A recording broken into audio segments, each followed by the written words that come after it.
Assalomu alaykum, xayrli kun hammaga. Yurak parogi nima? Ko'pchilik insonlar yurak parogi degan tashxisni eshitgan, lekin uning nima ekanligini bilishmaydi.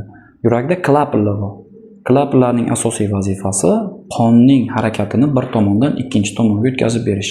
Agar shu klapanlarda torayib qolish yoki yetishmovchilik, ya'ni yaxshi yopilmasa, bu holat yurak parogi deyiladi.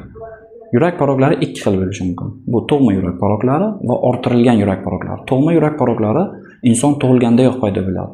Ba'zi bolalarda yurak tuzilishi kechikishda muammolar bo'lishi mumkin. Ikkinchisi orttirilgan yurak paroglari. Orttirilgan yurak paroglari inson hayoti davomida keyinchalik paydo bo'ladi. Ko'pincha angina va revmatizmdan keyin turli xil infeksiyalar, o'tkazilgan miokard infarktni, yuqori qon bosimi, bundan tashqari yurak kengayish kasalliklari kardiomiyopatiyalardan keyin ham rivojlanishi mumkin. Qanday belgilar kuzatiladi?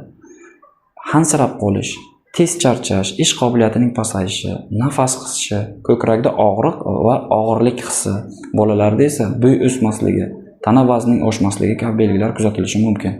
Eng xavflisi ba'zan kasallik yashirin kechib, ko'pincha asoratlar rivojlanganda aniqlanishi mumkin. Bemorga shikoyatlar, EKG tekshiruvlari va exokardiografiya tekshiruvi orqali tashxis qo'yilishi mumkin bu kasallikka.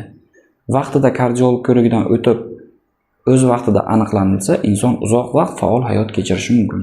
Unutmang, yurakni eshitish u ko'p muammoni oldindan aytib berishi mumkin.